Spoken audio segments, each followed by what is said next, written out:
अस्सलामुअलैकुम। Direct line के साथ मैं हूं जवेरिया ज़ैद। नाज़रीन, वतन अजीज़ की सियासत आज एक नाजुक मोड़ पर खड़ी है। हुकूमत और अपोजिशन के दरमियान फासला कुछ बढ़ता जा रहा है। बयानियाँ टकरा रहे हैं और इक़्तिदार की कशमकश ने जमहूरी निज़ाम को कुछ उलझा दिया है और हर कदम समझौते की बजाय तसादुम की तरफ जा रहा है। वफाकी हुकूमत की पेशकश की अगर PTI तहरीरी दरख्वास्त दे तो इमरान खान को बनी गाला मुंतकिल किया जा सकता है। एक अहम डेवलपमेंट है। बज़ाहिर ये पेशकश इंसानियत के जज्बे से भरी रखती है, मगर दर हकीकत ये सियासी एसाब की जंग है। दूसरी तरफ PTI सुहेल आफरीदी और जुनेद अकबर जैसे रहनुमाओं की जबान एक ही बयानियां दे रही है, जारहाना सियासत, दबाव और मज़ाहमत। हुकूमत कहती है कि तहरीरी दरख्वास्त दो, जबकि PTI कहती है संजीदगी दिखाओ। यानी दोनों इतराफ के बयानात इस हकीकत की निशानदेही करते हैं कि मफाहमत नहीं, महाज़ाराई का नया दौर शुरू हो रहा है। सवाल यह होगा कि क्या बनी गाला एक नया सियासी किला बनने जा रहा है या फिर हुकूमत ने खुद एक नया महाज खोल दिया है जहां हर चाल नए तसादुम को जन्म देगी। इनके जवाब जानने की कोशिश करेंगे। बात करेंगे हुक्मरान इत्तेहाद की भी। इस्लामाबाद से कराची तक सियासी उफक पर इत्तेहाद की बत्ती मध्यम पड़ती जा रही है और अब ये धुआं बलूचिस्तान से भी उठने लगा है। पीपल्स पार्टी और मुस्लिम लीग नून के दरमियान इक्तदार की ढाई साला तकसीम की बाज़गश्त दरअसल एतमाद के बहरान का आईना मालूम होती है। नून लीगी रुकन ज़रक मंदोखेल कहते हैं कि हमें बताया गया था कि मुआहिदा तहरीरी है, जबकि पीपल्स पार्टी ये कहती है कि ऐसा कोई मुआहिदा, ऐसा कोई एग्रीमेंट कभी हुआ ही नहीं। ये तजाद सिर्फ बयानात का नहीं बल्कि इक्तदार के मुस्तकबिल का तयन भी कर रहा है। अगर 2.5 साल बाद ये वादा पूरा नहीं होता तो बलूचिस्तान का सियासी मंजरनामा वो धमाका खेज मोड़ ले सकता है जो न सिर्फ सूबाई बल्कि वफाकी सियासत को भी हिला देगा। इन तमाम मौज़ूआत पर आज बात करने के लिए, डिस्कशन करने के लिए पैनल मेरे साथ मौजूद है। तारुफ मैं आपसे करा देती हूँ, ज़रार खोड़ो साहब सीनियर तज्जियाकार हमें ज्वाइन कर चुके हैं। बतूल राजपूत हमारे साथ मौजूद होंगी और माजिद निज़ामी साहब ने भी हमें ज्वाइन किया है। आप दोनों मेहमानों का बहुत शुक्रिया अदा करना चाहूँगी और खोड़ो साहब, आगाज़ आपसे करना चाहूँगी। खोड़ो साहब, पेशकश की है वफाकी हुकूमत ने, PTI की तरफ से कहा है कि अगर हुकूमत संजीदा है तो इस ऑफ़र को देखा जा सकता है। सवाल ये है कि क्या वाकई हुकूमत संजीदा है और क्या PTI इस ऑफ़र को कबूल करेगी?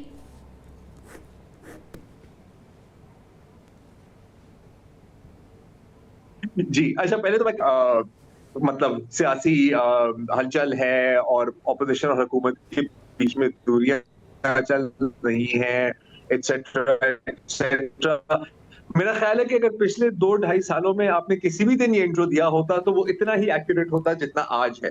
मतलब कि चीजों में कोई ज्यादा ठोस तब्दीली नहीं आई। जहां तक ये पेशकश किया है तो अब देखिए, कोई हुकूमती वजीर बोले, कोई मुशीर बोले, कोई MNA बोले, MPA बोले, नायब नाज़िम या UC काउंसिल का चेयरमैन बोले, अब जब तक इसको ऑफिशियली पेश नहीं किया गया, अब यहाँ तो एक टॉक शो में बात हुई है ना, तो मेरा ख्याल है इसको संजीदगी में से नहीं लेना चाहिए। दूसरी बात यह है कि जब से PTI की बुराई शुरू हुई है तो आपको पता है हमारी एक ही रट होती है ना रोजाना कि क्या कोई डील हो सकती है, पसे पर्दा क्या मज़ाकरात हो रहे हैं। यकीनन मज़ाकरात हो रहे हैं, लेकिन डील कहीं दूर दूर से नहीं नजर आ रही मुझे। अच्छा। अब जब भी इस तरह की कोई, जिसको हम पेशकश कहें, हमारे सामने आती है कि बज़ाहिर वो बारी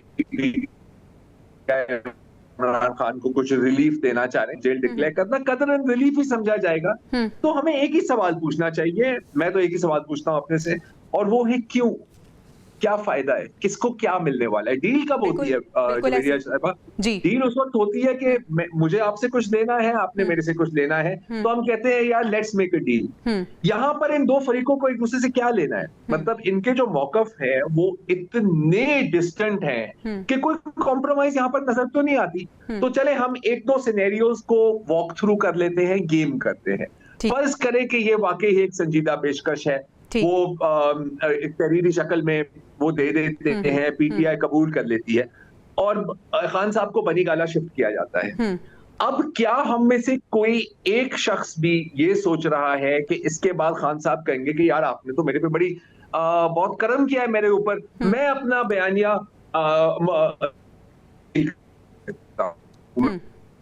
अब थोड़ा सा ना हल्के हाथ से आऊंगा आगे, ऐसा तो हरगिज़ नहीं होने वाला है ना। सही।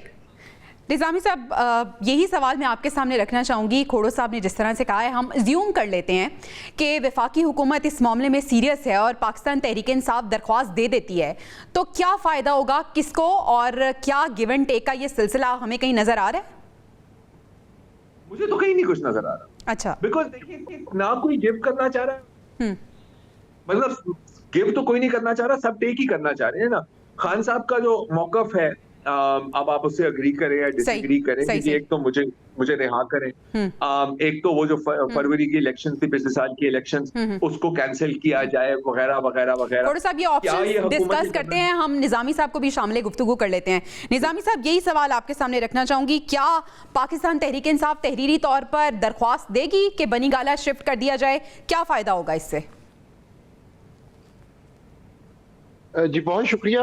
ये बात दुरुस्त है कि इस सारे मामले में हुकूमत की संजीदगी और पाकिस्तान तहरीक इंसाफ की जानिब से ताउन की जो यकीन दहानी है, ये दोनों चीज़ें बहुत ज़्यादा मैटर करती हैं। और फिल वक्त मुझे ये दोनों चीज़ें नज़र नहीं आ रही। उसकी वजह यह है कि एक तो बहुत ज़्यादा बहरान की सी कैफियत है उसके अंदर, जिसे हम कॉन्फिडेंस बिल्डिंग मेजर्स का नाम देते हैं, CBMs।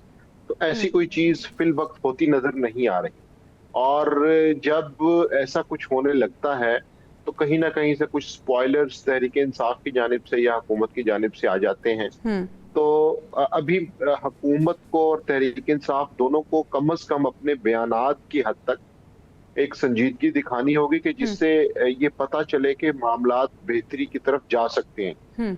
ऐसा नहीं हो सकता कि आप बयानबाजी के जरिए सियासी गोलाबारी भी जारी रखे हैं और उसके साथ साथ जो मुफाहमत का मामला है या मुंतकिली का मामला है वो आगे बढ़े। उसका पहला काम ये होता है कि आप किसी ना किसी तरीके से दोनों तरफ जो पॉलिटिकल टेम्परेचर है उसको कम करने की कोशिश करते हैं, और उसके बाद दोनों तरफ एक दूसरे को समझाने के बाद इस तरह की चीजें आगे जाती हैं। तो फिलहाल मुझे लगता है कि ये शायद तहरीक इंसाफ को नफ्सियाती तौर पर एक उन्होंने टेस्टर लगाया है, ताकि उनकी जानिब से अगर कोई ऐसी बात की जाए उसके ऊपर फिर एक नई हिकमत के साथ ये कहा जाए कि जी देखें, ये तो मुज़ाहमत करने वाले लोग थे और अब ये मुफाहमत की तरफ आ रहे हैं। ये हो सकता है कि जी इमरान खान जो है वो जेल से घबरा गए हैं, तंग आ गए हैं। सही। तो इस तरह की जो बात है मेरा ख्याल है कि वो संजीदा नहीं है। संजीदा आपको नहीं लग रही? बतूल, बहुत शुक्रिया, आपने ज्वाइन कर लिया। बतूल, हम बात कर रहे हैं विफाकी हुकूमत की तरफ से, जो विफाकी वजीर है उनकी तरफ से कहा गया है कि अगर पाकिस्तान तहरीक इंसाफ संजीदगी का मुजाहरा करती है तो एक दरख्वास्त दें हमें, हम बानी को बनी गाला मुंतकिल करने के बारे में सोच सकते हैं। जबकि असद कैसर साहब ने जवाब दिया कि अगर हुकूमत वाकई संजीदा है तो हम ऐसा कर लेंगे, लेकिन हुकूमत की संजीदगी नजर आनी चाहिए। हम यहाँ पे बात ये कर रहे हैं कि ये एक पॉलिटिकल स्टंट है या वाकई हुकूमत संजीदगी का मुजाहरा कर रही है और सोच रही है इस हवाले से? देखिए, ये तो गवर्नमेंट के हाथ में ही नहीं है कि इमरान खान को कहाँ मूव करवाना है। जिन क्रूशल केसेस में वो इन्वॉल्व है और उनकी पार्टी के बेशतर लोग इन्वॉल्व हैं, स्पेशली 9 मई के बाद, तो ये जो बनी गाला वाला मुतालबा है, इस पर बात करने की बात है, ये पॉलिटिकल इसमें नरेशन ज़्यादा है। लेकिन असल खबर ये है कि एक बाकायदा तैयारी हो रही है कि इमरान खान को मच जेल भिजवाया जाए। ये पूरा एक इसमें एक प्रिपरेशन मौजूद है। लेट्स सी कि ये कितने वक्त में होता है। लेकिन ये मुख्तलिफ जगह से रिपोर्ट्स आ रही हैं कि इमरान खान को मच जेल किया जाए, क्योंकि बनी गाला एक ऐसा स्पॉट होगा जहाँ पे पॉलिटिकल एक्टिविटी बहुत ज्यादा हो सकती है। पूरे बनी गाला को जैम किया जा सकता है, वहाँ पे उनके सपोर्टर्स ज्यादा हैं। लेकिन अगर आप तो एक ब्रेकिंग न्यूज दे रही है, मच जेल बलूचिस्तान शिफ्ट कर रहे हैं बानी PTI को, ये बात हो रही है? जितने भी वेल इन्फॉर्म्ड लोग हैं उन सबको ये बात पता है, और अगर आपको नहीं पता तो आपके लिए बिल्कुल ये खबर हो सकती है। लेकिन देखिए, अगर ऐसा होता है कि बलूचिस्तान शिफ्ट हो इमरान खान, तो वहाँ पे कौन उनका वर्कर जाएगा या कौन उनके साथी जाएंगे? बलूचिस्तान के हालात इस तरह से हैं, वहाँ पे बाय रोड जाना मुश्किल है, वहाँ पे ट्रेन की सिक्योरिटी के इशूज हैं। तो पॉलिटिकल एक्टिविटी कोई भी नहीं चाहता कि इमरान खान जहाँ पे है वहाँ हो। तो बनी गाला तो एक ऐसा स्पॉट है जहाँ पे बहुत डेंसली पॉलिटिकल एक्टिविटी होगी। तो इसलिए मुझे लगता है कि इसका ताल्लुक से पॉलिटिकल नरेशन से है। ये जरूर हो सकता है कि इमरान खान को किसी दूर दराज जेल में मुंतकिल कर दिया जाए। अच्छा, खोड़ू साहब, डॉक्टर तारिक फजल चौधरी को नहीं पता था कि मच शिफ्ट करने की बात हो रही है? उन्होंने ऑफर कर दिया बनी गाला शिफ्ट करने की। और अगर हम मच जेल बलूचिस्तान की बात करें तो वहाँ तो बहुत से सिक्योरिटी थ्रेट्स मौजूद हैं, बड़े मसले मसाइल हैं वहाँ पे। तो देखिए, जब होगा तो फिर हम इस पर बात करें तो मेरा ख्याल है बेहतर है। देखिए, अगेन ये आमा कहे आप इसको शशका कहे आप इसको पॉलिटिकल स्टंट कहे, ये इसी कैटेगरी में आता है। मेरा तो ख्याल है कि वजीर साहब ने ये बात सिर्फ इसलिए की है ताकि टॉक शोज को एक मौजू मिल जाए जिस पर हम बहस करें। देखिए, हम सब अच्छी तरह से जानते हैं इनके बीच में कोई रेकंसिलिएशन इस वक्त बिल्कुल ही दूर दूर से मुमकिन नहीं है। हमने अभी बात की कि अगर पॉलिटिकल टेम्परेचर्स को नीचे लाया जाए तो पॉलिटिकल टेम्परेचर्स को इसमें किसका फायदा है? देखिए, हुकूमत की बका ही इस बात में है कि पॉलिटिकल टेम्परेचर्स को एक हाई फ्लेम पे रखा जाए। पीटीआई की तो पूरी सियासत ही है कि पॉलिटिकल टेम्परेचर को हाई रखा जाए, चाहे वो हिज़्ब इख्तिलाफ में हो या अंदर हो या बाहर हो या बस प्राइम मिनिस्टर हाउस में हो। उनकी तो पॉलिटिक्स ही यही होती है ना कि यार कीप इट, मतलब एक चीज के बाद एक चीज में लोगों को लगाए रखो, कीप द फ्लेम्स बर्निंग, कोई ऐसा बयान दो। तो इस वक्त आप अगर हम लॉजिकली देखें, आपकी बात से मैं अग्री करती हूँ, लेकिन सर बात जब निकलती है तो फिर उसके पीछे कोई ना कोई कॉन्टेक्स्ट तो होता है। अगर हम रिकॉल करें तो अली अमीन गंडापुर साहब ने ये बात की थी बानी से कि बनी गाला का शिफ्ट कर दे, उन्होंने डिनाई कर दिया था। सुहेल वड़ाई साहब ने अपने कॉलम में भी लिखा था और आज हम देख रहे हैं कि ये ज़बान ज़द-ए-आम भी बात हो गई। देखिए, एक वक्त पर कई देगें होती हैं आग पर, सही, हाँ, कई एक साथ पक रही होती है, तो देखना होता है कि कौन सी पहले पके और किस चीज की ज्यादा डिमांड हो। मैं इसको बहुत ज्यादा सीरियसली नहीं ले रहा, क्योंकि देखिए अगेन देखिए, बिग पिक्चर देखें ना, थोड़ा सा लॉजिकली देखिए जी। क्या पीटीआई का इंटरेस्ट है कि हुकूमत के साथ किसी किस्म की कॉम्प्रोमाइज हो, रियासत के साथ किसी किस्म की कॉम्प्रोमाइज हो? किस टर्म्स पर? उनकी अपनी टर्म्स पर, राइट? क्या नून लीग, क्या रियासत, क्या हुकूमत पीटीआई की टर्म्स पर कॉम्प्रोमाइज करने के लिए तैयार है? हरगिज नहीं। क्या पीटीआई हुकूमत की टर्म्स या रियासत की टर्म्स पर कॉम्प्रोमाइज करने के लिए तैयार है? हरगिज नहीं। तो फिर जब मिडिल ग्राउंड ही नहीं है तो कोई डील हो ही नहीं सकती। और इस वक्त अगर आप देखें, आप ओवरऑल माहौल को देखें, माना कि सही है, अभी सुनने में आ रहा है कि नवंबर में कराची में कोई बहुत बड़ी एक रैली होने वाली है पीटीआई की। इनकी पिछली जो एजिटेशंस है उसका क्या बना? जेल भरो तहरीक में कितने लोग कितनी जेलें भरी गई? बिल्कुल ऐसे बीच में और भी हुई थी, ऑपरेशन नूर भी हुआ था कोई, जिसमें लोग अजाने पढ़ रहे थे। क्या फर्क पड़ गया? जो जब पिछली दफा ये इस्लामाबाद पर चढ़ाई करने की कोशिश की थी, उसका आपने देखा है क्या रिजल्ट निकला? राइट। ऊपर से आपने इंटरनेशनल लॉबिंग भी, आपने लंबे नोट लगाए हैं अमेरिका में लॉबिंग फर्म्स पर, कांग्रेसमैन को डोनेशंस, पूरी जो पाक प्रो पीटीआई पाक डायस्पोरा है उसको आपने लेवरेज किया, और जो रिजल्ट उसमें से निकला है वो सिफर से ज़र्ब है। और वो एक अलग बात है कि आप देखें, अगेन हकीकत पसंदी एक अच्छी चीज है। ये समझ रहे थे कि जैसे ही ट्रंप आएगा तो वो पहला काम उसका होगा कि एयरफोर्स 1 आके लैंड करेगी पाकिस्तान में, और वो जाएगा अडियाला जेल एक बुलडोजर के साथ, और उसकी दीवारें तोड़कर इमरान खान को रिहा कर देगा। और मैं बहुत पीटीआई के लोगों को जानता हूँ जी, हुआ उसके बरक्स बिल्कुल।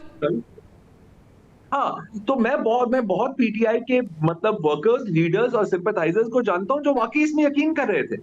सही। तो मैंने सिर्फ एक सवाल पूछा, कि क्यों, वही जो मैं सवाल आज भी पूछ रहा हूँ, क्यों ट्रंप ऐसा क्यों करेगा? क्या वो ऐसी चीज है जो इमरान खान उसको दे सकता है जो मौजूदा गवर्नमेंट पहली प्लेट पे नहीं ऑफर करेगी? बिल्कुल सही है माजिद निजामी साहब। तो फिर पाकिस्तान के इंसाफ के पास क्या ऑप्शन है? वही ऑप्शन है जिसकी वो बात करते हैं, वही ऑप्शन, वही बयानिया जो लेके जुनैद अकबर साहब हमें नजर आते हैं कि बयानबाजी करते हैं, एहतजाज करेंगे। अब सुहेल आफरीदी साहब ने भी वही जबान बोली है, एहतजाजी सियासत की बात करते हैं। तो राना सनाउल्लाह साहब का ये जवाब कि अटकपुल भी हम क्रॉस नहीं करने देंगे। पाकिस्तान तहरीक इंसाफ के पास आखिर ऑप्शन क्या है और कौन सी ऐसी ऑप्शन है जो उनके हक में जाएगी? जी, मेरा ख्याल है कि इस वक्त मामलात जिस नहज पे पहुंच चुके हैं उससे ऐसे लगता है कि तहरीक इंसाफ ने अपने वर्कर्स को इंगेज रखने के लिए कोई ना कोई पॉलिटिकल एक्टिविटी तरतीब देना है। अच्छा। और उस पॉलिटिकल एक्टिविटी की बेस के ऊपर वो ये चाहेंगे कि टाइम पास किया जाए। उसकी वजह यह है कि ना तो इस वक्त कोई बड़ी पॉलिटिकल मूवमेंट चलती नजर आ रही है, दूसरा ये कि हुकूमत की जानिब से कोई ऐसा बड़ा मसला या मुश्किल भी नहीं है। और नवंबर के महीने के हवाले से पाकिस्तान में बहुत सी अफवाहें होती हैं, लेकिन इस दफा नवंबर भी आराम से गुजरता नजर आ रहा है। तो इसलिए तहरीक इंसाफ के पास कोई ज्यादा ऑप्शंस नहीं है। सिर्फ पार्लियामेंट के अंदर और बाहर तकारीर या प्रेस कॉन्फ्रेंसेस और खैबर पख्तूनख्वा की हुकूमत की जानिब से कोई धुआंधार सियासी बयानात के अलावा उनके पास कोई ज्यादा ऑप्शंस मुझे नजर नहीं आती। तो इसलिए इस सारी सूरत हाल में तहरीक इंसाफ के पास गेन करने के लिए या अपनी पोजीशन को बेहतर करने के लिए जो एक बहुत बड़ी एक्टिविटी या मैक्सिमम जो शॉट वो खेल सकते थे वो ये थी कि उन्होंने खैबर पख्तूनख्वा के चीफ मिनिस्टर को तब्दील कर दिया और उसके जरिए वो अपनी एक्टिविटीज में खबरों में दोबारा वापस आ गए। अब इसके बाद मुझे नहीं लगता कि उनके पास कोई ऐसी पॉलिटिकल स्ट्रेटजी है कि जिसकी बुनियाद के ऊपर वो कुछ ना कुछ अपने बानी और अपनी पार्टी के लिए कोई आसानी हासिल। चले बतूल से भी यही सवाल करना चाहूंगी। बतूल, क्या ऑप्शंस है पाकिस्तान तहरीक इंसाफ के पास, और क्या केपी में सिर्फ इस वजह से वज़ीर आला तब्दील किए क्योंकि वो पॉलिटिकली इन होना चाहते थे, अदरवाइज कोई और बड़ी तब्दीली नहीं हम देखेंगे? वो पॉलिटिकली इन नहीं होना चाहते थे, पीटीआई को पॉलिटिकली इन होने की जरूरत थी और उन लोगों को सामने लाने की जरूरत थी जो जारहाना सियासत करते हैं। अली मीन गंडापुर हरगिज एग्रेसिवली मजीद काम नहीं करना चाहते थे, वो नहीं इस्लामाबाद मार्च करना चाहते थे, उनका दोनों तरफ वर्किंग रिलेशनशिप था। और पॉलिटिक्स में होता है, वो कोई डबल गेम खेल रहे हैं तो आप ये इसलिए कह सकते हैं कि कोई डबल गेम खेल रहा है अगर उसका कोई जाती फायदा हो रहा है, लेकिन अगर वो एक पार्टी की पोजीशन एक हल्के में बेहतर करना चाह रहा है और ये पीटीआई के अंदर के लोग कहते हैं लेकिन टीवी पे आते हुए घबराते, तो इसका मतलब है कि वो आपकी पार्टी को सर्व कर रहे हैं। अगर बनी गाला का घर अली अमीन गंडापुर चला रहे हैं, अगर यहाँ पे जमान पार्क का घर अली अमीन गंडापुर चला रहे हैं, बाकी आपको सारे फाइनेंसेस उनसे चाहिए, लेकिन आप उनकी ये बात मानने को तैयार नहीं है कि एस्टैब्लिशमेंट के साथ या गवर्नमेंट के साथ अगर मुज़ाकराती टेबल आने के लिए वो अपना किरदार अदा करें तो आपको वो एंटी पीटीआई लगना शुरू हो जाते हैं। तो ये वो बहुत थिन लाइंस हैं जिनको पीटीआई की लीडरशिप नहीं समझ सकी और इमरान खान नहीं चाहते थे कि एक ऐसा बंदा है जो बस एक लड़ने के मोड में रहे। और सोहेल आफरीदी साहब की इमरान खान से कभी मुलाकात नहीं हुई, वो सिर्फ एक स्पेसिफिक हल्के के नौजवानों की रिप्रेजेंटेशन कर थे, इमरान खान के कुछ करीबी लोगों के वो करीब थे, इमरान खान के नहीं थे, तो उनको एक अपॉर्चुनिटी का फायदा मिला, लेकिन वो शायद खुद भी एक्सपेक्ट नहीं कर रहे थे कि वो वजीर आला बन जाएंगे। अच्छा, लेकिन आप वो कह रहे हैं कि जब तक मुलाकात नहीं होगी कैबिनेट भी नहीं बनेगी, मुलाकात भी नहीं हो रही है उनकी। ये वो पॉलिटिकल इमेच्योरिटी। और अभी आप पूछ रही थी कि ऑप्शन क्या है जी, अभी माजिद ने कहा कि ऑप्शन कोई भी नहीं है, दे आर स्ट्रेटजी लेस। ये तो उनकी हिस्ट्री है, अब ये तो सवाल बनता ही नहीं कि पीटीआई के पास ऑप्शन क्या है, they have no strategy. Option उनके पास ये है वो सिस्टम में वापस कैसे आ सकते हैं, वो खुद अप्रोच करें गवर्नमेंट को, क्योंकि इरफान सदीकी साहब जो मुज़ाकराती टीम के मेंबर रहे और हमने बहुत क्रूशियल टाइम में इंटरव्यू किया हुआ, वो कहते हैं कि दरवाजे खुले हुए हैं। तो पीटीआई के पास ये पॉलिटिकल ऑप्शन है कि वो गवर्नमेंट के साथ एंगेज हो जाए, वो अपने इस नैरेटिव से पीछे हट जाए कि हम सियासी जमातों से बात नहीं करना चाहते, क्योंकि यही वो एटीट्यूड है जो एस्टैब्लिशमेंट और गवर्नमेंट को चाहिए। और इवेंचुअली पीटीआई का वोट बैंक इससे टूटेगा नहीं फ्रैंकली, क्योंकि मैं बहुत जिम्मेदारी से कह रही हूँ कि इमरान खान का सपोर्टर इतना बड़ा कल्ट है कि इमरान खान यूटर्न भी लेंगे सिस्टम में वापस आने के लिए, वो उस पर भी बिलीव करेगा। तो इमरान खान को चाहिए कि वो उस चीज का फायदा उठाए, अपने वोटर के ब्लाइंड होने का फायदा उठाए और कोई भी एक ऐसी स्ट्रेटजी अपनाए मुज़ाकराती टेबल पे वापस जाने के लिए, और जिसमें उनका अच्छा, यही सवाल बतूल मैं खोड़ो साहब के सामने रखना चाहूंगी। खोड़ो साहब, ऑप्शन की बात की बदलें, अपेरेंटली ऑप्शन यही नजर आता है कि वो मफाहमत कर लें। सर, मफाहमत की राह में रुकावट क्या है? क्या इन्हें ये लगता है कि अगर मफाहमत हो गई तो अवाम से जो पजीराई इन्हें मिल रही है, जो बयानिया इन्होंने बनाया हुआ है, अवाम में वो पजीराई खत्म हो जाएगी, या क्या सोचते हैं ये? मफाहमत की राह में अगर कोई ऑब्स्टिकल है तो वो जाहिर है वो खान साहब ही है ना सर। खान साहब और मफाहमत, आप कैसी बातें कर रहे हैं? वो चोरों डकैतों और लुटेरों के साथ बैठेंगे? नहीं यार, अस्तगफुरुल्लाह, तौबा तौबा, ऐसे कैसे हो सकता है? वैसे बतूल साहिबा ने जो बात की है, मैं इनके साथ काफी हद तक इत्तेफाक करता हूँ कि अगर कर भी दिया ना तो वो कहेंगे कि यार ये तो मास्टर स्ट्रोक थी। जैसे कि जब भी कोई इस तरह की चीज होती है तो वो कहते हैं मास्टर स्ट्रोक का एक बहुत बड़ा सियासी एडवांटेज है खान साहब को कि वो कुछ भी करे तो उनके सपोर्टर्स फिर भी उनको सपोर्ट करेंगे। तो हाँ, वो कर सकते हैं, लेकिन वो करेंगे, वो उनकी पर्सनैलिटी नहीं, फितरत नहीं है, उनका नेचर नहीं है। तो मेरा ख्याल है कि for the foreseeable future Javeria ji ऐसा ही रहेगा। Every once in a while, जैसे माजिद ने दुरुस्त मेरी नजर में कि कोई ना कोई, अब जाहिर है कि बोलने के लिए हम आज बात कर रहे हैं, वर्कर्स भी बोर हो जाते हैं, वर्कर्स को भी एंगेज रखने की जरूरत है। तो आप देखते हैं कि जो नए वजीर आला हैं खैबर पख्तूनख्वा के, वो बड़ी खूबसूरत टिकटॉक्स बना रहे हैं आजकल कि वो खान साहब की तस्वीर है, उसको अच्छी तरह से साफ करते हैं शीशे को, फिर रख देते हैं, पीछे कोई बड़ा इमोशनल किस्म का म्यूजिक भी चल रहा होता है और लोग कहते हैं वाह वाह वाह वाह, कितनी अच्छी बात की। तो खान साहब को भी यही चाहिए, सोहेल अफरीदी भी बड़ा खुश है और बज़ाहिर उनके वोटर्स भी कहते हैं कि चलिए ठीक है यार। मुलाकात नहीं उनकी कराई जा रही, उनकी अपने बानी से मुलाकात नहीं हो रही, कैबिनेट भी नहीं बन रही है। हो जाएगी, बन जाएगी कैबिनेट, मुलाकात भी हो जाएगी, फिर क्या होगा? कुछ नहीं, कुछ नहीं। फिर कोई ऐसा ऐलान होगा कि बस अब हम जा रहे हैं इस्लामाबाद, हम जा रहे हैं, हम जा रहे हैं। हो सकता है कि निकल भी जाए, हो सकता है कि पहुंच भी जाए, सही। हो सकता है कि पिछली तरह का सलूक हो सकता है कि ना हो। अच्छा खोड़ा लेकिन साहब, इन हमें चीजों ब्रेक पे से जाना है, लेकिन आपने खूबसूरत बात की थी कि यहाँ पे सिनेरियो है कि क्या खोने के लिए है पाकिस्तान तहरीक इंसाफ के पास, और हुकूमत क्या पाएगी अगर इन्हें ऑफर दे देगी। तो विफाक जो मुलाकात नहीं करा रही, इसके पीछे की स्टोरी क्या है? क्या कुछ बातें मनवाना चाहती है? बातें मानेंगे तो मुलाकात होगी। इसको हम डिस्कस करेंगे ब्रेक के बाद। नाज़रीन stay with us. Welcome back नाज़रीन, हम पाकिस्तान तहरीक इंसाफ की बात कर रहे हैं। वफाकी हुकूमत ने जो उन्हें ऑफ़र की है उसकी बात कर रहे हैं। क्या ये वाकई संजीदगी से ऑफ़र की गई है, और अगर की गई है तो क्या इसको एक्सेप्ट किया जाएगा या नहीं। दूसरी तरफ हम KP की सूरत हाल को भी डिस्कस कर रहे हैं। खोड़ो साहब, अगर हम खैबर पख्तूनख्वा की सूरत हाल को देखें, हम देखें कि वहाँ पर सबसे बड़ा चैलेंज जो है वो दहशत गर्दी भी है।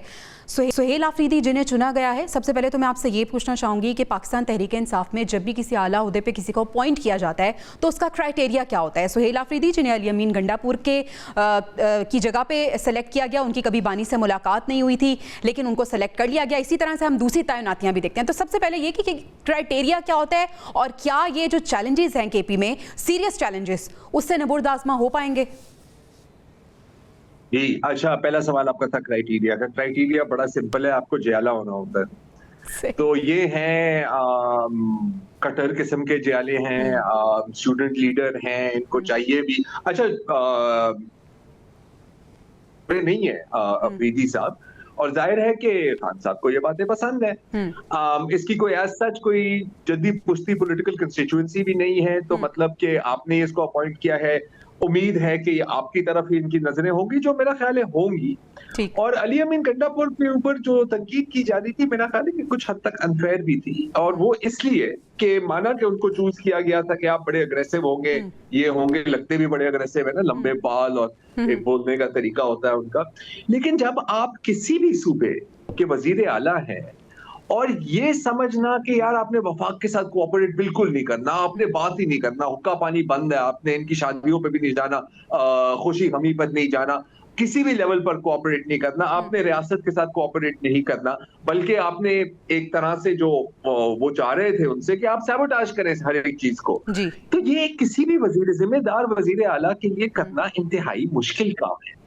अब सुहेल अफरीदी जो बातें कर रहे हैं वो 1000 बार करें, वो सब कुछ अपनी एक तरफ, कहने से ज्यादा अहमियत होती है कि वो करेंगे क्या। सही। और अभी तो देखिए, अभी तो बहुत ही इनिशियल स्टेज है, जैसे आपने कहा, अभी तो कबीना भी नहीं बनी। अगेन मैं कह रहा हूँ कि कोई बड़ी बात नहीं है, बन जाएगी कहीं ना कहीं, कभी ना कभी। क्या फायदा होगा बनाने का, वो एक अलग सवाल है। हमें देखना होगा कि क्या वो भी इस तरह रेजिस्ट कर सकेंगे कि आपने बिल्कुल ही के साथ कोई कांटेक्ट नहीं करना। ये कैसे हो सकता है? क्या वो एक्चुअली जो add in power of civil liberties होती है, जो शिक होती है, क्या उसको विथड्रॉ करेंगे? क्या वो डिमांड करेंगे कि जी फौज छोड़ दे खैबर पख्तूनख्वा को, ताकि दिन रात वहां पर तालिबान का राज हो और कत्लेआम शुरू हो वहां पे एक बार फिर? ये चीजें हैं जिन पर हमें नजर रखना होगा। मुझे ये चीजें मुश्किल लग रही हैं। I hope I am right, हो सकता है कि मैं गलत हूं, मेरे मुंह में खाक। क्योंकि अगर वफाक और रियासत और खैबर पख्तूनख्वा की हुकूमत के बीच में बिल्कुल ही ताल्लुकात कट जाते हैं, जैसे बज़ाहिर एक हम कह सकते हैं कि 70-80% कट ही गए हैं, बिल्कुल ऐसे ही है। तो जो दहशतगर्दी के साथ मुकाबला करना इंतहाई मुश्किल होगा। और इसकी नंबर 1 प्राइस आपकी सिक्योरिटी फोर्सेस तो दे ही रही हैं। रोजाना हमारे फौजी जवान, हमारे पुलिस वाले, हमारे पैरामिलिट्री शहीद हो रहे हैं, लेकिन खैबर पख्तूनख्वा की आवाम को भी बहुत बड़ी कीमत चुकानी पड़ेगी, देनी पड़ेगी, जो इन्होंने माजी में कई दिहाइयों से दे रहे हैं। तो हमें ये भी सवाल पूछना चाहिए कि एक लोग आखिरकार कब तक सफर कर सकते हैं? बिल्कुल ऐसी है। निजामी साहब के सामने यही सवाल रखेंगे। निजामी साहब, खैबर पख्तूनख्वा की आवाम सफ़र कर रही है, क्या आवाम के बारे में कोई सोचेगा? सुहेल आफरीदी साहब जिन्होंने कहा है कि कैबिनेट नहीं बनेगी जब तक उनकी मुलाकात नहीं होगी, फिर बड़ी बड़ी बातें भी की, कुछ अहम फैसले भी किए, बुलेट प्रूफ गाड़ियाँ वापस कर दी हैं। लेकिन अगर हम दूसरी तरफ देखें तो शहबाज शरीफ साहब ने उन्हें कॉल की, मुबारकबाद दी, साथ मिलकर चलने का कहा। कॉल की अगले दिन एक इजलास बुलाया, उसमें उन्होंने शिरकत नहीं की। अभी गवर्नर साहब भी कह रहे हैं कि हम मिलकर इनके साथ चल सकते हैं। तो क्या राह अपनाएंगे सुहेल आफरीदी, वो जो सही है या वो जो बानी इंस्ट्रक्ट करेंगे? जी बिल्कुल, मेरा ख्याल है कि जो सुहेल आफरीदी का बयानिया या प्लानिंग होगी वो इसलिए मुख्तलिफ होगी कि ये ज्यादा फेडरल गवर्नमेंट को टीज करने की, तंग करने की कोशिश होगी। ग्राउंड के ऊपर सिचुएशन खासी मुख्तलिफ है। उसकी वजह यह है कि जो खैबर पख्तूनख्वा की पुलिस है या सरकारी इदारे हैं वो वफाक से, एस्टेब्लिशमेंट से बिल्कुल राब्ते में है। दहशतगर्दी के खिलाफ जंग के हवाले से बड़ी बात की जाती है, तो पुलिस और आर्मी वहां पर मिलकर काम कर रहे हैं। तो इसलिए ये जितनी भी बयानबाजी है ये सिर्फ फेडरल गवर्नमेंट को या एस्टेब्लिशमेंट को टीज करने के लिए की जाती है। ग्राउंड के ऊपर ऐसा मुमकिन नहीं है कि आप पेशावर कोर को डायरेक्ट कर सकें या उनसे कहें कि जी कोहाट में या वजीरिस्तान में हमें आपकी जरूरत नहीं है। तो ये प्रैक्टिकली एक नामुमकिन सी बात है। अभी डेरा इस्माइल खान में भी जब पुलिस सेंटर पर हमला हुआ तो वहां पर पुलिस और आर्मी की बिल्कुल कोऑर्डिनेशन थी और डेली बेसिस के ऊपर वो कोऑर्डिनेशन मौजूद है। मामला सिर्फ पॉलिटिकल नैरेटिव का है कि जिसके अंदर तहरीक इंसाफ और उनके चीफ मिनिस्टर एग्रेसिवली खेल रहे हैं और वो ये चाहते हैं कि जो मौकफ फेडरल गवर्नमेंट का हो वो उससे अलहदगी इख्तियार करें। और इसी वजह से हमें यह नजर आता है कि वो डेफिनेटली अपने लीडर की बात मानेंगे और तहरीक इंसाफ को यह भी समझना होगा कि चीफ मिनिस्टर का जो ओहदा है उसके तकाजों में ये शामिल है कि उसने मुख्तलिफ स्टेक होल्डर्स के साथ मुसलसल राब्ते में रहना होता है। और इस बात पर आप किसी चीफ मिनिस्टर को मुर्दे इल्जाम नहीं ठहरा सकते कि जी वो किसी से राब्ते में क्यों है, क्योंकि उसके फराइज मनसबी में ये चीज शामिल है कि उसने रियासत के मुख्तलिफ इदारों से राब्ता रखना है। इसलिए तहरीक इंसाफ अगर ये नहीं समझेगी तो उनकी मुश्किलात में इजाफा होगा। बहरहाल जो नैरेटिव का मसला है वो सिर्फ को टीज करने के लिए। सही। बतूल, आपसे मैं ये पूछना चाहूँगी कि पाकिस्तान तहरीक इंसाफ में जो कुछ भी हो रहा है, शेर अफजल मरवत की बात करें तो वो कह रहे हैं कि पार्टी में ये हो रहा है कि अगर किसी ने पानी भी पीना है तो वो बानी से पूछेंगे, अगर वो इजाज़त देंगे तो होगा ऐसे। क्या एक सूबे का वजीर आला वो विफाक के साथ अपने ताल्लुकात को बेहतर नहीं कर पाएगा या वो बाकी इदारों के साथ अपने ताल्लुकात को बेहतर नहीं कर पाएगा अगर बानी नहीं कहेंगे? और अगर नहीं कर पाएगा तो सूबे के लिए कितना मुश्किल होगा? देखिए, जैसे अभी माजिद कह रहे थे कि एक रेगुलर पॉलिटिकल कोऑर्डिनेशन होती है सूबों के दरमियान, वो तो है।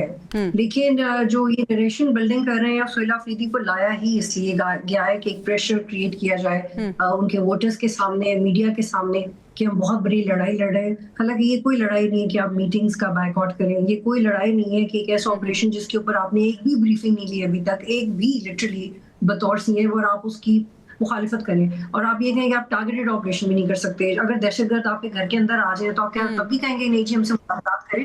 तो इसमें आपको बहुत स्मार्टली लेके चलना है। और अगर गवर्नमेंट या स्टेट या इदारे आपके साथ राब्ते कर रहे हैं उनसे और आपसे बात करना चाह रहे हैं, क्योंकि ये बहुत क्रूशल टेरिटरी है, तो आपकी सिर्फ राय हो सकती है, लेकिन आप ये नहीं कह सकते कि हम इस बारे में बात नहीं करना चाहते। और this will be very immature of CM KP अगर वो अपना ये रवैया बरकरार रखते हैं। लेकिन पीटीआई की लीडरशिप कौन सी बची है? जो सब मैच्योर सियासतदान थे वो तो 13-14 का ग्रुप बना के अलग हो गए इन इलेक्शन से पहले। तो पीटीआई के पास लीडरशिप यही है। अब देखिए, मरवत साहब जैसे लोग आते हैं जाते हैं, फिर कभी जुनैद अकबर आते हैं, कभी वकला आते हैं, तो दे आर लीडरलेस एंड स्ट्रैटेजीलेस। और अच्छा बतूल, पार्टी भी इस वजह से थोड़ी डीमोरलाइज है और सुहेल अफरीदी जिन्हें सेलेक्ट किया गया है, क्या पार्टी की तरफ से उन्हें सपोर्ट मिलेगी बाकी लोगों की? हमने देखा कि महमूद अचकजई को कौमी असम्बली में अपोजिशन लीडर नामजद किया गया, इससे भी पार्टी थोड़ी खाइफ नजर आ रही है। बानी की सपोर्ट थी उनको, उन्होंने कहा पार्टी के अंदर से कोई ऐसा नहीं था, कोई इतना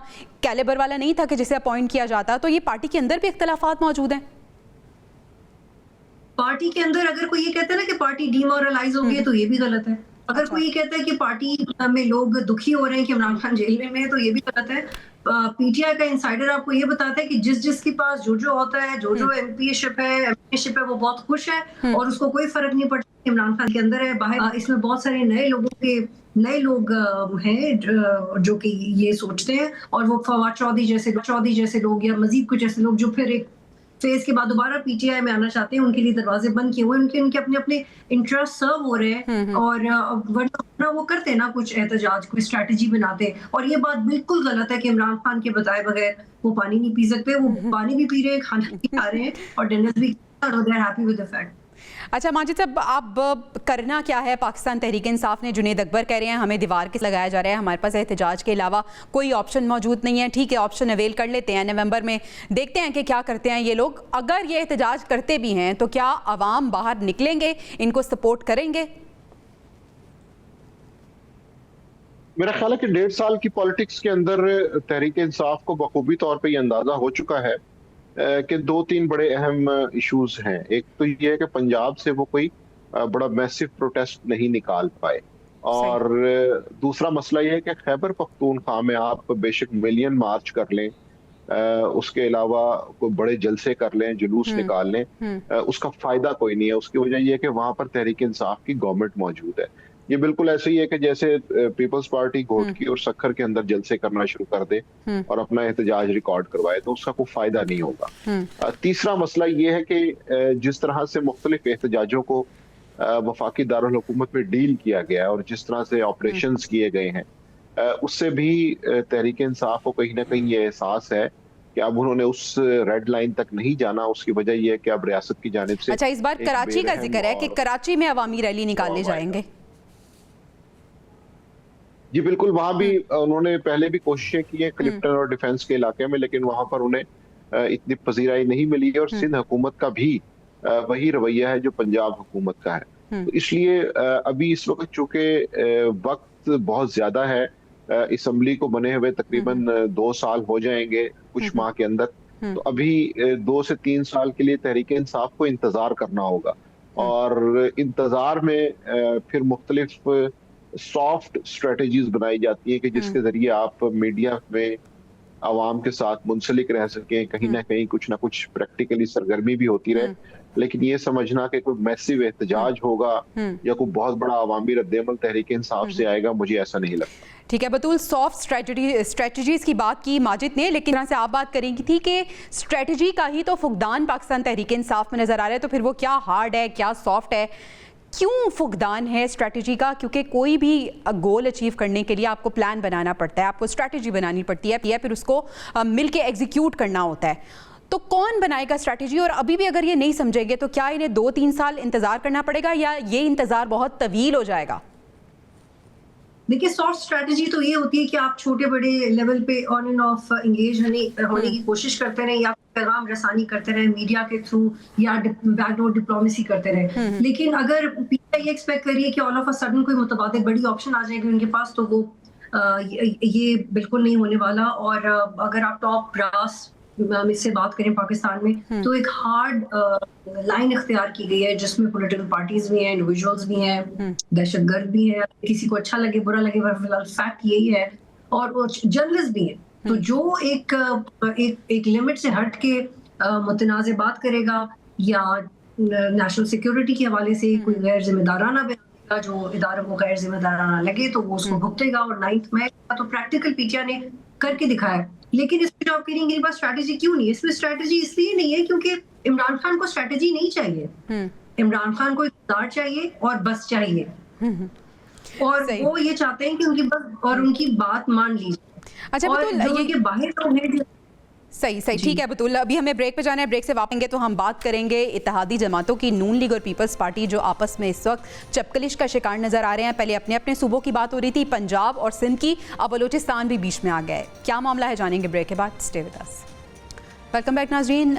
मुस्लिम लीग नून और पीपल्स पार्टी जो कुछ अरसे से हमें ऐसा लग रहा है कि एक दूसरे से कुछ खाइफ नज़र आ रही है, लेकिन अब हम देख रहे हैं कि बलूचिस्तान के मामले में भी एक अफवाह कह लें, र्यूमर कह रहे हैं, या ये मान लें कि ये वाकई ऐसी कोई बात हुई थी या नहीं, 2.5 साल इक़्तिदार के मंसूबे की बात हो रही है। अगर हम बात करें नून लीगी रुकन ज़िर्क मंदुखेल की, तो वो कहते हैं कि हमें तो बताया गया था कि तहरीरी मुआहदा हुआ है कि 2.5 साल के लिए इक़्तिदार में रहेंगे, जबकि पीपल्स पार्टी डिनाई कर रही है कि ऐसी कोई बात नहीं हुई थी, ऐसा कोई मुआहदा नहीं हुआ था।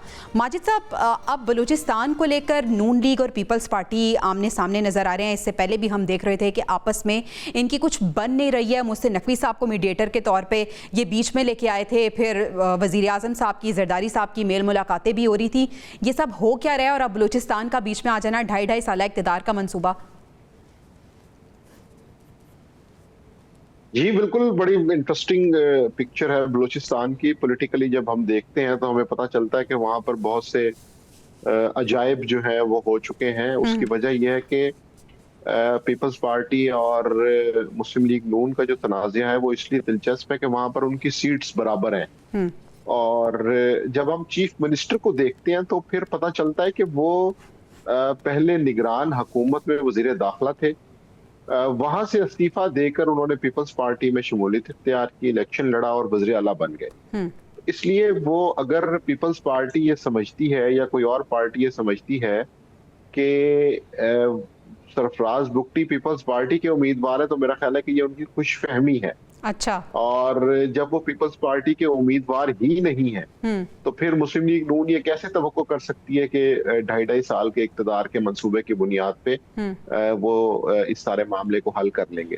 तो मुस्लिम लीग नून और पीपल्स पार्टी के तनाज़े के अंदर एक दूसरा बड़ा इंपॉर्टेंट पहलू है, वो ये है कि पीपल्स पार्टी के पास जो एक मुतबादिल उम्मीदवार मौजूद है अली हसन जहरी के नाम से, उनका एक बड़ा इंपॉर्टेंट रोल है बलूचिस्तान की पॉलिटिक्स में। और ये वो शख्सियत है जो इलेक्शन 2024 हार गए थे और फिर रिकाउंटिंग में से पहले नंबर पे आ गए। तो ये भी आसिफ अली जरदारी के बहुत खास समझे जाते हैं। तो सरफराज बुगटी के बाद नंबर 2 जो नाम आता है वो अली हसन जहरी का आता है, और इसी वजह से मैं समझता हूँ कि वहाँ की डायनामिक्स ऐसी नहीं है। हाँ, सरफराज बुगटी से अगर कोई किसी के मसाइल हो जाते हैं, कोई नाराजगी हो जाती है जो कि अभी तक नजर नहीं आ रही, तो फिर उनकी तब्दीली हो सकती है। अदरवाइज उनकी तब्दीली का सिर्फ मुस्लिम लीग नून के हवाले से तय होना कोई मेरा ख्याल है कि आसान नहीं। ठीक है, हमें ज्वाइन किया है आमिर खाकवानी साहब ने भी। खाकवानी साहब, मुस्लिम लीग नून और पीपल्स पार्टी एक दूसरे के साथ दस्तों गिरेबान तो हमें बड़े अरसे से नज़र आ रहे हैं, खाइफ भी नज़र आ रहे हैं। बलूचिस्तान के मामले पर ये बात हो रही है कि 2.5 साल इक़्तिदार की बात हुई थी, तहरीरी मुआहदा भी हुआ था, लेकिन पीपल्स पार्टी कह रही है कि ऐसा कुछ नहीं हुआ था, हम 5 साल ही हुकूमत करेंगे। अब ये एक नया शोशा निकल आया, क्या कहेंगे आप? देखिए, पहले वे थे ऐसे हो चुके, आप जानते हैं कि 2.5 साल का मामला चला था जब उस नून लीग का यानी आज से पहले की बात ही। इस वक्त ये बात तो ठीक है कि ये जब 2.5 साल पहले, ये 2.5 साल तो नहीं हुआ वैसे, तो अभी हुकूमत 1 साल का 1.5 साल का पीरियड हुआ है, तो कोई ऐसी बात कहीं पे किसी भी मरहले पे नहीं आई थी कि 2.5 साल का होगा या कोई एग्रीमेंट था या कोई ऐसा। इसलिए अभी इस बात में वजन नहीं लग रहा वैसे अब ये बचाना, क्योंकि अगर ऐसा कोई एग्रीमेंट होता तहरीरी या गैर तहरीरी तो कुछ ना कुछ उस वक्त अंदाजा होता, कुछ ना कुछ ये कहा जाता, कहीं ना कहीं खबर लीक होती। पहले तो ऐसा नहीं हुआ। तो मेरा तो ख्याल है ये वही अभी आपने लफ्ज इस्तेमाल किया ना कि नून लीग और पीपल्स पार्टी दस्तों गिरबान रही है, तो वो एक मुझे तो हमेशा ये लगता है कि मसनूई हमेशा दस्तों गिरबान होने का तासुर देते रहे हैं, तो अभी भी वैसा ही तासुर है जिस तरह। और एक बात हम सब जानते हैं अच्छी तरह, जो तासुर दिया जा रहा है, ये कोई मुस्तकबिल की प्लानिंग हो रही है कि जब अलग अलग होना है, क्योंकि एक फितरी इत्तेहाद तो है नहीं, अलग तो होना ही है, तो जब अलग हो तो फिर हमारे पास कुछ पॉइंट्स मौजूद हो एक दूसरे के खिलाफ बात करने के लिए।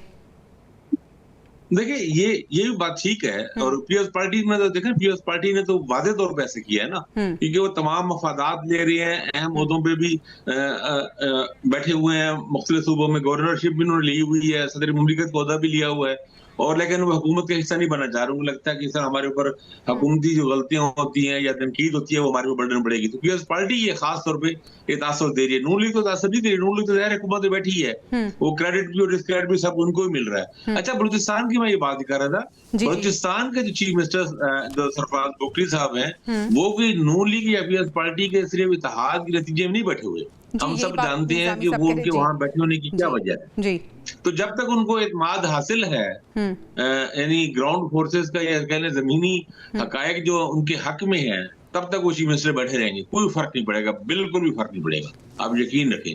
बलूचिस्तान में तो बहुत क्लियर सबूत है, ठीक है, वहाँ तो मुझे कोई चांस नजर नहीं आ रहा। बतूल, मुस्लिम लीग नून और पीपल्स पार्टी अब बलूचिस्तान को भी बीच में लेके आ गई है, और पीपल्स पार्टी कह रही है कि ऐसा कोई मुआहदा नहीं हुआ था कि 2.5 साल हम इक़्तिदार में रहेंगे। लेकिन बहुत शुरू में बिलावल भुट्टो साहब ने एक दफ़ा गुफ्तगू करते हुए ये बात की थी कि हमें ये कहा जा रहा है कि जो 2.5 साल है इक़्तिदार दोनों जमातों को मिलेगा, लेकिन हमने इस बात से इनकार कर दिया। यानी ये बात तो फिर कहीं ना कहीं से चल रही है, जो बात अब सामने आ गई है। देखिए, इस वक्त पाकिस्तान पीपल्स पार्टी बतूल जी इस वक्त अगर पाकिस्तान पीपल्स पार्टी और पीएमएलएन किसी भी फ्रिक्शन में जाएगी, जैसे बेनज़ीर इनकम सपोर्ट प्रोग्राम के हवाले से मरियम नवाज ने बयान दिए, तो वो किसी भी तौर पे दोनों पार्टी के हक में नहीं होगी, बल्कि उसका फायदा पीटीआई को होगा। और इन दोनों पार्टियों को ये याद करने की जरूरत है कि इनको प्लेटफॉर्म्स इसलिए मिले क्योंकि पीटीआई वाइप आउट हुई फॉर एनी रीजन, सिस्टम में लड़ाई की वजह से, ज्यादा कम वोट की वजह से। तो अगर वो इस वक्त ऐसा कोई भी पॉलिटिकल स्टैंड करते हैं तो किसी को भी सूट नहीं करेगा। और जहां तक बलूचिस्तान में गवर्नमेंट की बात है तो बलूचिस्तान में अगर आप बलूचिस्तान के इलेक्शंस की डायनेमिक्स को समझें और देखें कि पिछले दिहाइयों से क्या हो रहा है, तो वहां पे कभी भी पीपल्स पार्टी या पीएमएलएन की गवर्नमेंट नहीं रही। वहां पे हमेशा आजाद उम्मीदवारों की गवर्नमेंट रही है, और वो आजाद उम्मीदवार जो तगड़े लॉर्ड्स हैं वो फिर इवेंचुअली किस पार्टी को ज्वाइन करते हैं, फिर उसकी गवर्नमेंट बनती है। तो उस वक्त वो सब कुछ पाकिस्तान पीपल्स पार्टी की फेवर में था और एस्टैब्लिशमेंट भी चाहती थी, और जो भुट्टो साहब का अपना बैकग्राउंड है, उन्होंने इस पार्टी में काम भी किया हुआ है और इंडिपेंडेंटली भी काम किया हुआ है। तो मुझे लगता है कि it has to do more with Pakistan People's Party। और अगर बिलावल साहब ने ऐसी को बात की भी थी तो बहुत सारी सियासी बातें होती हैं जो सिर्फ अच्छा बतूल, मुस्लिम लीग नून और पीपल्स पार्टी का जो ये इख्तलाफ नजर आ रहा है, अब ये इंटेंशनली है अनइंटेंशनली है, क्या इसका फायदा पाकिस्तान तहरीक इंसाफ उठा सकती है किसी भी तरह से? यही तो पीटीआई का बहुत बड़ी बदकिस्मती है, जो उन्होंने खुद अपने आप को बदकिस्मत बनाया कि वो किसी भी चीज का फायदा ही नहीं उठाते हैं। उनको सिर्फ ये लगता है कि सोशल मीडिया पे व्यूज बढ़ाने हैं, व्लॉग्स करने हैं, स्टेट के खिलाफ बात करनी है, तो अपना नैरेटिव बिल्डिंग करेंगे। वो ये अच्छा बतूल, हम थोड़ा सा क्रेडिट ना हम असद कैसर साहब को दे देते हैं। असद कैसर साहब, अभी भी ये जो बात हो रही है, जो बात उड़ी है कि अगर दरख्वास्त दे देंगे तो हम बनी गाला शिफ्ट कर लेते हैं, तो असद कैसर साहब का बयान आया कि ठीक है अगर हुकूमत संजीदा है तो हो जाएगा। लेकिन ये जब दोनों पार्टी के दरमियान लड़ाई झगड़ा हो रहा था, तब भी असद कैसर साहब ही बोले और उन्होंने कहा कि इस तरह से नहीं होना चाहिए, और अगर पीपल्स पार्टी वाकई संजीदा है नून लीग से लड़ने में तो फिर हमारे साथ मिले, हम अदम एतमाद ले आते हैं। तो ये तो इनको तब ख्याल करना चाहिए था कि जब इनको इतनी बड़ी तादाद में इंडिपेंडेंट की सीट पे लोग जीते थे, तो पीपल्स पार्टी ने कहा था क्या है हमारे साथ मिलकर गवर्नमेंट बना लें, तो तब क्यों नहीं किया? अगर तब कर लिया होता तो आज शायद बहुत सारी चीजें की फेवर में होती है। तो ये दूरअंदेशी नहीं है पीटीआई में पॉलिटिकली, और वो वाली ऑफर इस वाली ऑफर से बहुत अच्छी है। और अब जितना रियासत ने सख्त मूड अपना लिया है पीटीआई की तरफ, और एक फैक्ट है उसमें फिर ये कुछ भी पॉलिटिकली बोले इनको इसका फायदा नहीं होगा। उसकी वजह है कि जब तक इमरान खान अपने अंदर से वो ऑर्थोडॉक्स और हार्डकोर पॉलिटिशियन को न्यूट्रलाइज नहीं करते हैं, सब कैसे किस तरह के बयान का कोई फायदा नहीं होगा। अच्छा बतूल, अभी अगर हम देखें पाकिस्तान तहरीक इंसाफ की बात करें तो कौन ऐसा पाकिस्तान तहरीक इंसाफ में वर्कर है, कौन ऐसा रहनुमा है जो वाकई संजीदा है बानी पीटीआई की रिहाई और वो एक्चुअल में कोशिश भी करता हुआ नजर आ रहा है? मुझे लगता है कि जितनी गंडापुर ने कोशिशें की है उतनी किसी ने नहीं की। अच्छा, तो उनकी तब्दीली से मालिक साहब, गंडापुर साहब को फिर जो तब्दील किया गया है, क्या ये अपने पांव पे एक बार फिर पाकिस्तान तहरीक इंसाफ ने खुद कुल्हाड़ी मारी है? देखिए, अली अमीन गंडापुर ने तो वाकई कुछ ऐसी कोशिशें की थी कि जिनसे सियासी दर्जा हरारत में कमी वाकई हो सकती थी, लेकिन मुझे लगता है कि फिलहाल तहरीक इंसाफ और उनके जो चेयरमैन इमरान खान हैं, वो शायद इस हवाले से सियासी दर्जा हरारत को कम करने के मूड में नहीं है, क्योंकि उन्हें इस वक्त एक ऐसी सिचुएशन सूट करती है कि जिसके अंदर सियासी दर्जा हरारत में इजाफा होता रहे। तो अच्छा खाकवानी साहब, सियासी दर्जा हरारत में इजाफा पाकिस्तान तहरीक इंसाफ के हक में है या नहीं? शॉर्ट आंसर, फिर प्रोग्राम को हम क्लोज करते हैं। देखिए, अपोजिशन जमात सिर्फ तहरीक इंसाफ नहीं, पाकिस्तानी पॉलिटिक्स में हर अपोजिशन जमात ही चाहती है कि सियासी दर्जा हरारत में इजाफा रहे और कन्फ्लिक्ट की फिजा रहे।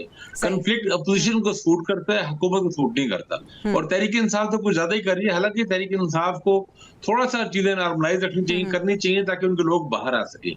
लेकिन अभी आपने सवाल किया ना कि भाई कि कौन सा ऐसे पार्टी लीडर है जो सीरियस है गिरफ्तारी खत्म करने के लिए, रिहा कराने के लिए।